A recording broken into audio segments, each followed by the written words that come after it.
have that power. Next, sir, this is a national security presidential memorandum that seeks to impose maximum pressure on the government of the Islamic Republic of Iran. Many of these provisions are similar to actions that your administration took during your first administration. The basic idea here is to have every department and agency, or many departments and agencies in your government attempt to sanction and control Iranian activities, particularly relating to the Iranian nuclear program and the Iranian export of terrorism through support of various proxy groups abroad. And the intent here is to give you all of the possible tools to, I'd say, engage with the Iranian government to ensure that going forward they're less of a malign actor on the world stage. So this is one that I'm torn about. Everybody wants me to sign it. I'll do that. It's very tough on Iran. It's what we had before. We would have never had the problem. You would have never had October 7th. We would have never had the problem had the election gone a different way, which it should have. But this one, I think, more than made up for it. I think we're doing things, and it shows it more than made up for it, much more historic.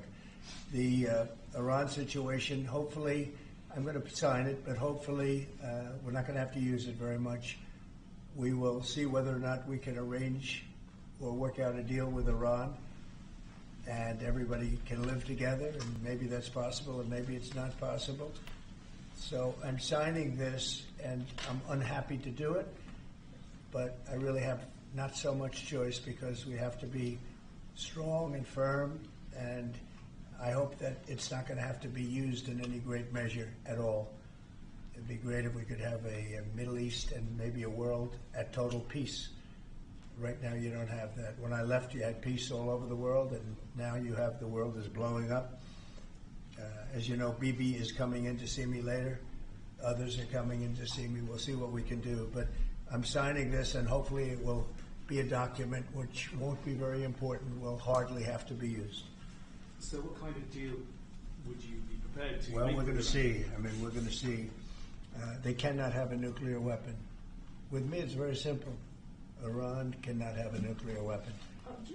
We don't want to be tough on Iran. We don't want to be tough on anybody, but they just can't have a nuclear weapon. Mr. President, are you going to engage in conversations with your counterpart in Iran? I would. Do you want to block the sale of Iranian oil to other nations? Well, we have the right to do that, and that's what I did before, and they had no money. They wouldn't have had the money for Hamas or Hezbollah and anybody else.